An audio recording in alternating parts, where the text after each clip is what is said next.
Sister क्या नाम है आपका? मधु। कहाँ से हैं आप? मैं जलंधर से हूँ। क्या गवाही है आपकी, बताइए आप। 2021 में मेरी शादी हुई थी। शादी उसके बाद में 3 साल तक मेरा मतलब बेबी कंसीव नहीं हुआ था। क्या होता था? आप बता रहे हैं कि कुछ अजीब सी घटनाएं मैरिज के बाद आपके साथ हो रही थी। हाँ जी, हाँ जी। क्या होता था? मैरिज के थोड़े दिन तक ठीक रहा, उसके बाद मेरे साथ बहुत ज़्यादा शैतानी अटैक होने लगा। जैसे कि मैं एकदम से ना मतलब किसी के साथ में बनता नहीं था। मैं अपनी पति के साथ बहुत लड़ती थी, बहुत मतलब झगड़ा क्लेश करती थी। 2 जगह मैं डॉक्टरी इलाज भी कराई, उससे भी कोई फर्क नहीं पड़ा। मैं आप बता रहे कि अजीब से सपने आपको आते थे? हाँ जी, रोज? हाँ जी। क्या कैसे सपने आते थे आप? सपना में सांप दिखता था, मरा हुआ मृतक दिखता था, बच्चा दिखता था। सपने में जानवर आता था, मतलब अटैक करता था मेरे ऊपर। इसके कारण मेरे को मतलब बहुत ज्यादा डिप्रेशन में मैं रहती थी। आप बीमार रहना शुरू हो गए थे? हाँ जी, हाँ जी।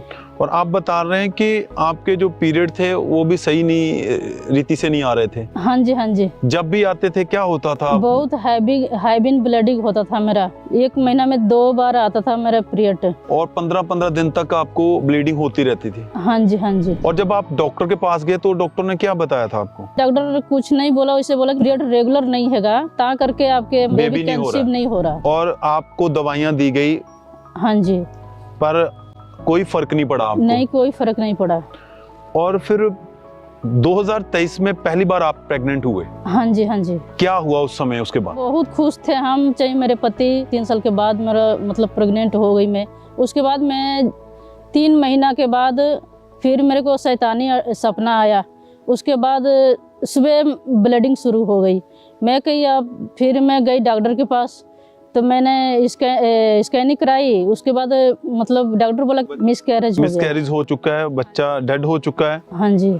और साथ में डॉक्टर ने रिपोर्ट में ये भी बताया कि आपके रसौलियां भी हैं। हाँ जी, हाँ जी। और रसौलियों की वजह से डॉक्टर ने कहा कि वजह से हमारा मतलब बच्चा मिसकैरेज हुआ था। बेबी की ग्रोथ नहीं हो रही थी। हाँ जी। तो इस वजह से मिसकैरेज हो गया। हाँ जी, हाँ जी। ग्रोथ नहीं बन रहा था। जब ऐसा हुआ आपके साथ तो कैसा माहौल था उस समय? क्या सोच रहे थे आप उस टाइम? और मैं काफ़ी डिप्रेशन में चली गई थी। मेरा दिमाग काम नहीं करता था, तो मैं पागलों के जैसे हरकत करना शुरू कर दी। एकदम अकेला मैं बात करती थी। मैं अकेला रहना पसंद करती थी, किसी के साथ मैं बैठती उठती नहीं थी। मेरे मन में मतलब बुरे बुरे ख्याल आता था।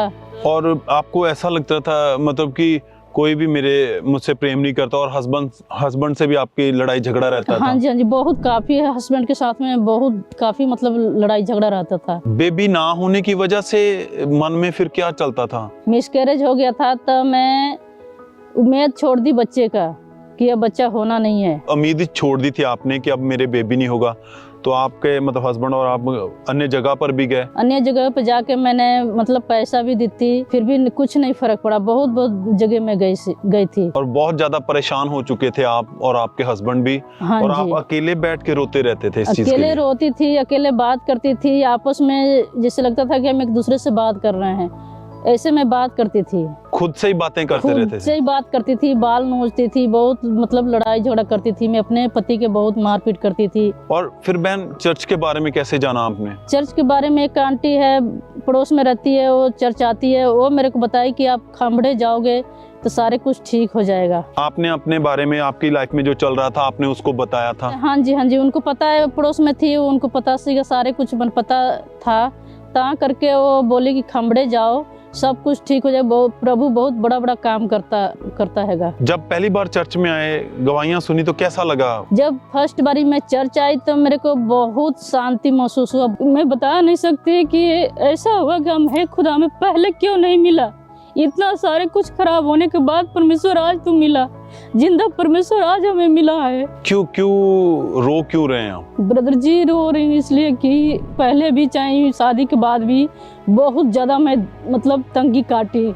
उसके बाद जब मेरी शादी हो गई, सब कुछ मतलब बीता गया। लास्ट में मेरे को खुदा मिला। जब आधी उम्र मेरा मतलब हमें लगा कि आधी बीत गया समय, तब परमेश्वर हमें मिला, पहले क्यों नहीं मिला। ऐसे हमें मतलब उस दिन फील हुआ कि आज मिला। इतना सब कुछ खराब होने के बाद जो चीज़ मैं खोज रही थी, जो चीज़ हम ढूंढ रही थी अपनी लाइफ में, वो हमें जिंदा परमेश्वर आज मिला। हमें पहले क्यों नहीं मिला। हमें यही चीज़ के बहुत पछतावा उस दिन हो गया था मन में। और उस दिन इतनी शांति मिला कि अब हम मन दिमाग में रख ली, आज के बाद अब हमें कोई दुनिया कहीं ले जाए पर अब किसी के कुछ नहीं सुनना है। बस हमें जिंदा खुदा के पास रहना है, बस परमेश्वर के पीछे चलना है हमें। पहली बार ही आने से आपने ये सुकून, ये पीस, ये शांति महसूस की और आपने फर्स्ट बारी, हाँ जी, खुद से अपने आप से ये अपने आप को बात कर रहे थे कि मैं पहले क्यों नहीं प्रभु के पास आई पहले हूँ? क्यों भैया, ये उसी दिन मेरे को ऐसे फील हुआ कि मैं पहले क्यों नहीं, हमें खुदा तू चुना। और बहन उसके बाद फिर आपने लगातार आना शुरू किया चर्च? उसके बाद मैं लगातार आना शुरू किया। अब हमें उस दिन शांति इतना मिल गया कि अब हमें बच्चे का या चाहे कोई भी चीज का मैं टेंशन डिप्रेशन रहा नहीं। ऐसा लगा कि अब तो जिंदा परमेश्वर मिल गया, आज ना तो कल होना ही होना है, ऐसे हमें शांति मिल गया। और उसके बाद आप लगातार चर्च में आते रहे, मीटिंग अटेंड करते रहे। 2 मई 2024 को जब आप चर्च में बैठे मीटिंग को अटेंड कर रहे थे तो उस दिन परमेश्वर के दास ने प्रार्थना की थी। तो चलिए पहले हम उस प्रार्थना को सुनते हैं जब ये बहन चर्च में बैठे थे और उस दिन खुदा के दास ने प्रार्थना की थी।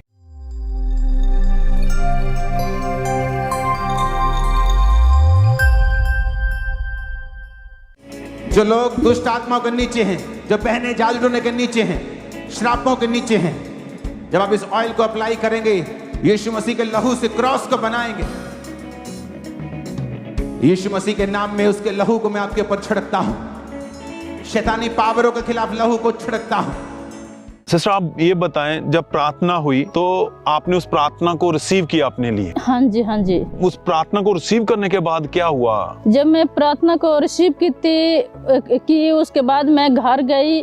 उस दिन मैं रिसीव करने के बाद इतनी ठंडा महसूस हुआ मेरे को, इतनी मतलब शांति महसूस हुआ कि कोई मतलब हिसाब नहीं। फिर मैं घर गई, इतनी अच्छा, इतनी खुशी हमें लगा कि मतलब ऐसा लगा कि आज के दिन कभी आए दोबारा बार बार आए, ऐसे मतलब ठंडा और शांति, पूरा दिन खुशी के कोई ठिकाना नहीं रहा। और उस दिन के बाद से कोई अटैक नहीं हो रहा? नहीं, कोई अटैक नहीं, कोई मतलब डिप्रेशन नहीं, कोई आप अकेला में बात नहीं करती, कोई लड़ाई झगड़ा नहीं है पति के साथ में। तो जब चर्च में आपने प्रार्थना को रिसीव किया, खुदा की सामर्थ्य ने आपको टच किया, तो उसके नेक्स्ट मंथ में आपके जो पीरियड थे वो मिस हुए? हाँ जी, हाँ जी। तो आपने चेक करने के लिए डॉक्टर के पास गए? चेक करने के लिए डॉक्टर के पास नहीं गई, वैसे मैं घर में चेक की थी। तो प्रेगनेंसी पॉजिटिव सीगा, पॉजिटिव था। हाँ तो जी। जब आपने ये टेस्ट चेक किया, प्रेगनेंसी को देखा, तो क्या लगा, क्या उस समय कैसा था, आनंद कैसा था? पॉजिटिव जब आया हमारा प्रेगनेंसी तो हमें बहुत खुशी हुआ और मेरे पति भी बहुत खुश थे। परमेश्वर है मेरे साथ, हमें कुछ नहीं हो सकता, सब कुछ परमेश्वर मेरा संभालेगा। अब कोई अब शैतानी अटैक हमें कुछ कर सकता, बस अब परमेश्वर है मेरा। परमेश्वर ने फिर आपको 9 मंथ तक संभाला है? हाँ जी, हाँ जी। कुछ समय बाद जब आपने रूटीन टेस्ट के लिए डॉक्टर के पास गए, स्कैनिंग करवाई, तो डॉक्टर ने पहले बताया था कि रसौलियां हैं, वो रसौलियां भी खत्म हो चुकी थी, रसौलियां भी गायब हो गया सीगा। और 4 फरवरी 2025 को परमेश्वर ने आपको मैरिज के 4 साल बाद हेल्थी बेबी बॉय के साथ ब्लेस किया। हाँ जी, हाँ जी। सिस्टर, बहुत सारी बहनें ऐसी हैं जिनके पास बेबी नहीं है, या जिनकी जिंदगी ऐसी चल रही है, प्रॉब्लम में चल रही है, उनके घर में दिक्कतें हैं, तो आप उनको क्या मैसेज देना चाहेंगे? मैं उनको मैसेज देना चाहती हूँ कि परमेश्वर पर आप विश्वास रखो। परमेश्वर हमारा ऐसा जिंदा परमेश्वर है कि बड़े बड़े काम करता है, आज न तो काल सही। आप खुदा में आड़े के खड़े रहो, परमेश्वर आपको भी बेबी के साथ ही ब्लेस करेगा। जो चीज चाहिए वो उसके साथ परमेश्वर आपको, बस परमेश्वर में आड़े के खड़े रहो। सब जोर से तालियों के साथ परमेश्वर का थैंक्स करें, धन्यवाद दें, तारीफ करते हुए थैंक्स करें, परमेश्वर के नाम को महिमा देते हुए, अपने हाथों को उठाते हुए, होंठों को खोलते हुए थैंक्स करें, तारीफ करें, खुदावंद के नाम को महिमा दें उसके बड़े अद्भुत कामों के लिए। वो जीवित परमेश्वर ही आपकी जिंदगियों को, आपकी लाइफ को, जो मुर्दा हो चुकी हैं, फिर से जिंदा करने की ताकत रखता है।